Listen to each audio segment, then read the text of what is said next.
Utilisation de la haie par l'homme. La production de bois. La haie produit des baies, des fruits et des plantes médicinales, mais elle fournit surtout du bois. En tirage, ce bois est utilisé pour le chauffage. Cela permet de donner une valeur économique à la haie. Ce bois est utilisé directement ou il peut être déchiqueté. Le bois est coupé durant le repos végétatif de décembre à avril, puis il est stocké sous les hangars 4 à 6 mois pour permettre d'abaisser son taux d'humidité de 30%. Le bois est utilisé pour le chauffage et principalement le charbon.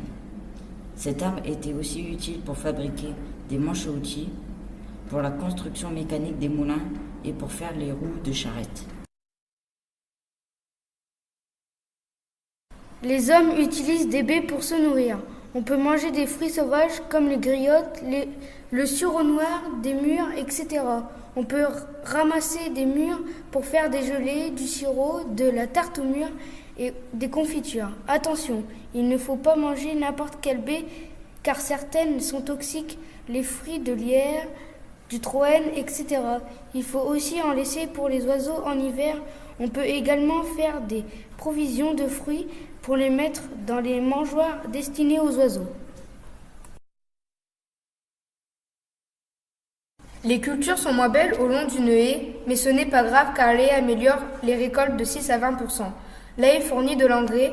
En automne, la haie perd ses feuilles qui sont mangées par les lombrics, les cloportes, les bactéries, qui digèrent les déchets et rejettent des minéraux qui produisent de l'engrais. De plus, les haies servent d'insecticides naturels qui vont faire obstacle à de nombreux parasites nuisibles aux cultures. Elles vont les stopper et vont fournir des agents de lutte contre eux. En cas d'orage, l'eau ruisselle et s'infiltre dans les nappes phréatiques. Ça permet d'éviter les inondations et de faire des réserves en cas de sécheresse.